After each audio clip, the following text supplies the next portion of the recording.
Welcome to Rawat classes channel student. Class 10th math, जैसे कि हमने इंपॉर्टेंट क्वेश्चन सीरीज स्टार्ट करी है, उसका फिफ्थ पार्ट है आज। तो उसका पहला क्वेश्चन जो है, इन द फिगर्स, आपको दे रखा फिगर, उसमें L M is parallel to जो दे रखा सी बी दे रखा है और L N is parallel to C D दे रखा है। तो आपको प्रूफ ये करना है, ठीक है। तो कैसे प्रूफ करेंगे, सॉल्यूशन फर्स्ट इसका देखिए कैसे करते हैं। जब एल एन जो है, एल एम जो है सी बी के पैरेलल है, तो इट मीन्स यहाँ से A M upon A B, यहाँ पर से लिखोगे आप L M is parallel to C B, तो A M upon M B equal to A L upon L C, ठीक है। A L upon L C, ये होगी इक्वेशन नंबर फर्स्ट। अब हमें दूसरी कंडीशन दे रखी है कि एल एन जो है वो सी डी के पैरेलल है। यहाँ से लिखोगे L N is parallel to C D, तो A L upon A C equal to कितना हो जाएगा, A N upon N D. तो A N upon N D equal to क्या आएगा, A L upon L C, ये होगी equation number 2।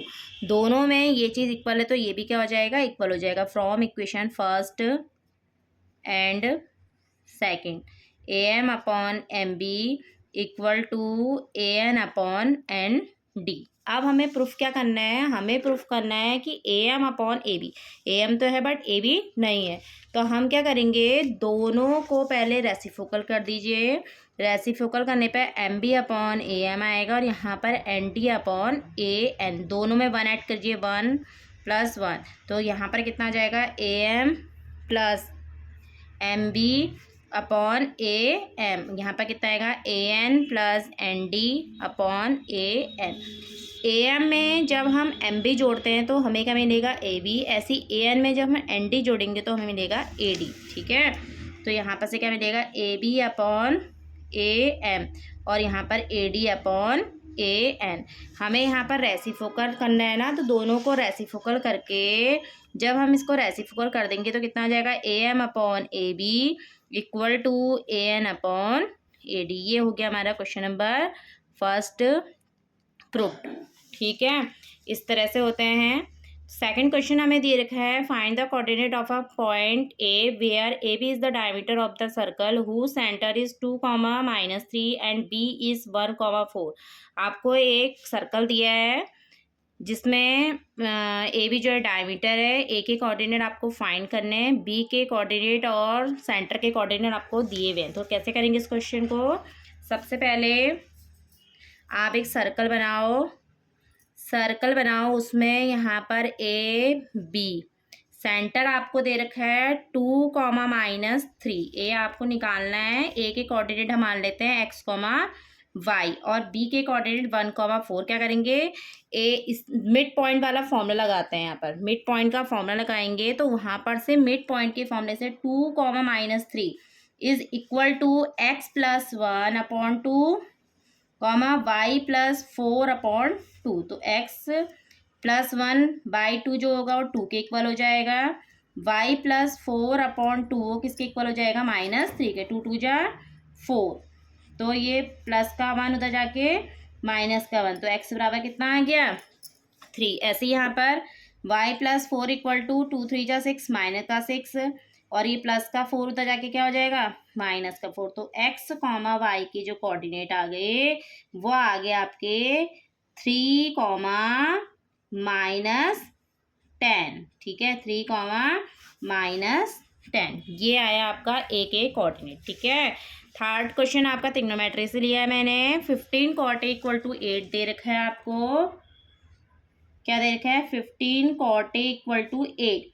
तो cot A बराबर कितना हो जाएगा, 8 अपॉन 15, और cot होता क्या है, बेस अपॉन परपेंडिकुलर। तो यहाँ पर आप एक डायग्राम बनाइए, परपेंडिकुलर वाला ए बी सी लंब, इसके सामने ए हमने ये मान लिया, ए के फ्रंट वाली साइड परपेंडिकुलर होती है, ये बेस हो गया और ये हाइपोटेन्यूज। तो आपका बेस कितना दिया है, 8, ये दे रखा आपका परपेंडिकुलर 15। हाइपोटेन्यूज निकालने के लिए फॉर्मूला क्या होगा, ए सी का स्क्वायर बराबर ए बी का स्क्वायर प्लस बी सी का स्क्वायर। तो ए सी का स्क्वायर हमें फाइंड करना है, 8 का स्क्वायर प्लस 15 का स्क्वायर, तो कितना हो गया, 64 + 2 25, तो कितना 289।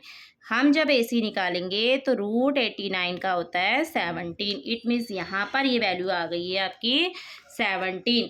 अब आप साइन ए निकालो। साइन ए क्या होता है? Perpendicular upon hypotenuse. परपेंडिकुलर कितने हैं? 15/17। तो साइन ए की वैल्यू होगी 15/17। कॉस ए क्या होता है? B/H। ठीक है, तो B/H कितना हो गया? 8/17। तो ये थर्ड वाला क्वेश्चन भी हमने सॉल्व कर दिया है। ठीक है, फोर्थ वाला क्वेश्चन भी मैंने ट्रिग्नोमेट्री से लिया है। मोस्ट इंपॉर्टेंट क्वेश्चन है ये वाला भी। tan A + B आपको दे रखा है √3। क्या दे रखा है आपको? √3। तो √3 कहाँ पर होती है वैल्यू? tan 60 पर। तो इट मीन्स A + B बराबर कितना आ गया? 60 की होगी क्वेश्चन नंबर फर्स्ट। फिर आपको एक कंडीशन दे रखी है tan A - B बराबर 1/√3। ये कहाँ पर होता है? tan 30 पे। तो A - B बराबर कितना हुआ? 30। दोनों को इक्वेशन को फर्स्ट और सेकंड माना, दोनों को जोड़ेंगे, A व B की वैल्यू क्या करेंगे? फाइंड करेंगे। तो A + B बराबर 60, A - B बराबर 30। इससे कटा तो 2A = कितना आया? 90।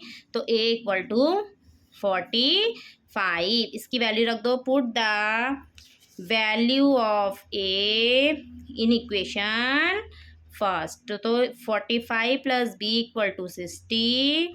तो B = कितना आ गया? 60 - 45। It means 15। तो A की वैल्यू निकली 45 और B की वैल्यू निकली 15। दोनों को ऐड करोगे तो कितना आया? 60। इट मीन्स जो दोनों को ऐड करके 90 से क्या आना चाहिए? कम आनी चाहिए थी वैल्यू, 90 के बराबर और 0 से बड़ी। ठीक है, प्रैक्टिस कीजिए, आप भी बहुत जल्दी स्पीड में कर सकते हो जैसे मैं कर रही हूँ। ठीक है, और वैसे ही 5 क्वेश्चन करने के लिए ज़्यादा से ज़्यादा मैक्सिमम ये ऐसे क्वेश्चन है, यदि प्रैक्टिस करोगे तो 5 या 6 मिनट के अंदर आपके कंप्लीट हो जाएंगे। ठीक है, सॉल्यूशन 5th क्वेश्चन मैंने ले रखा है। एक प्रोबेबिलिटी से लिया है। एक बैग है। अ बैग कंटेन्स 3 रेड बॉल्स। एक बैग में 3 तो रेड बॉल है, तो रेड बॉल बराबर लिखोगे आप 3। ठीक है, और आपको 5 दे रखी है ब्लैक बॉल। तो 5 ब्लैक बॉल कितनी हो गई? 5। अब क्वेश्चन क्या देखा? देखो, a ball is drawn at random from the bags. एक बॉल को हमने बैग से निकालना बिना देखे। ठीक है, what is the probability that ball drawn is? यदि एक बॉल निकलती है उसकी क्या प्रोबेबिलिटी होगी? नंबर 1 कंडीशन देखा, या तो बॉल रेड हो या फिर बॉल रेड नहीं हो। तो पहले टोटल बॉल निकालो। यहाँ से टोटल बॉल निकालने के लिए कितना हो गया? 8। ठीक है, आपको बोला है कि प्रोबेबिलिटी किसकी होनी चाहिए? रेड बॉल की। तो रेड बॉल की प्रोबेबिलिटी पहले कंडीशन लिखना है यहाँ पर, अकर इवेंट्स अपॉन टोटल इवेंट्स। ठीक है, तो अकर इवेंट्स रेड बॉल है कितनी? 3। टोटल कितनी है? 8। तो ये हो गई आपकी रेड बॉल आने की प्रोबेबिलिटी। अब बोला रेड बॉल नहीं है, नहीं है मतलब ऊपर से डैश आ जाता है, तो 1 - रेड बॉल आने की प्रोबेबिलिटी। तो यहाँ पर कितना हो गया? 3/8। 8 - 3/8 तो कितना हो गया? 5/8। ये होगी रेड बॉल ना आने की प्रोबेबिलिटी। ठीक है, इस तरह से हमने 5 क्वेश्चन को कंप्लीट कर दिए हैं। आप प्रैक्टिस कीजिए, पेपर बहुत जल्दी नज़दीक आ रहे हैं। अब प्रैक्टिस करो और ठीक है, ठीक है, और जिसको जो प्रॉब्लम हो अपने कमेंट सेक्शन में अपनी क्वेरीज को डाल दीजिएगा। ठीक है, थैंक यू।